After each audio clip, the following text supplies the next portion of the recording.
What's up, guys? Let's talk about different caloric needs based on the goal you are trying to obtain. So a lot of people come to me saying that they want to lose body fat and build muscle. And while I would love to support you in doing both of those well at the same time, unfortunately, we do not do those processes well simultaneously. And here is why.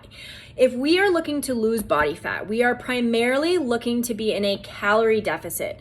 That means that we are intaking less food every day than the calories that we are burning. So ideally, if you come to me and you say, I want the scale to go down, I want to be smaller, I want to look more toned, we are going to be looking to put you in a small calorie deficit, which means the scale should trend down slowly over time. We're going to be intaking less food than we are burning every day. And over time, we should see that change in our body composition to result in a body fat loss. Now, if you are looking to build muscle, actually build muscle effectively, we need to be in the reverse state. We need to be in a calorie surplus. So that means that we are intaking more fuel than we were actually burning every day. Because reality is, guys, to build muscle, we need energy. We cannot be wasting away in a calorie deficit and expect that we are able to build muscle. So a lot of times, if you come to me and you say, I want to build muscle, my first question is, are you okay with seeing the scale go up? Because that is almost certainly going to happen. So for myself, I can show you pictures of when I decided to focus on building muscle and strength. I had gained a couple pounds, but my body actually ends up looking leaner in the long run. So here's how that happens. If you are comfortable accepting the fact that you may see the scale go up, here's how you may ultimately get more muscle and see a reduction in body fat composition. So if you focus on building muscle, again, like I said, we are going to be in a calorie surplus.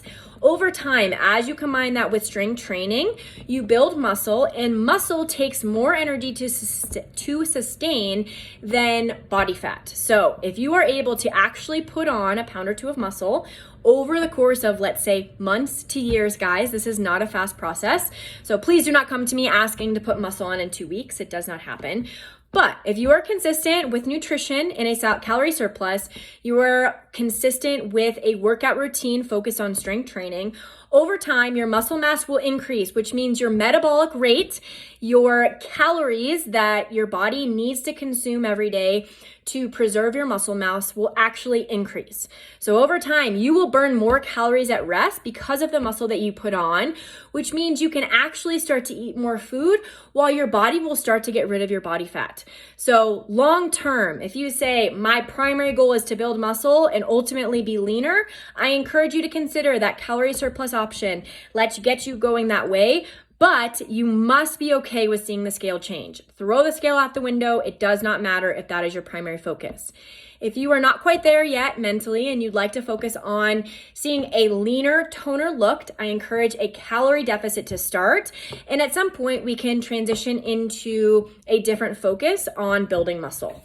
If you are kind of in between, you're stuck, you don't know what to focus on, you don't really care about the scale, but you're not confident that you want to see the scale go up, I encourage starting at maintenance calories, which means we are shooting to intake the same amount of calories that we are burning each day. In that setting, we tend to have a little bit more energy for strength training. We tend to actually be able to build a little bit of strength, a little bit of muscle, and ultimately see those nice body composition changes that we talked about in a shorter time period. So hopefully that helps clarify some of those concerns, guys. Reach out to me with questions and we can figure out what the best plan of attack is for you. Talk to you later.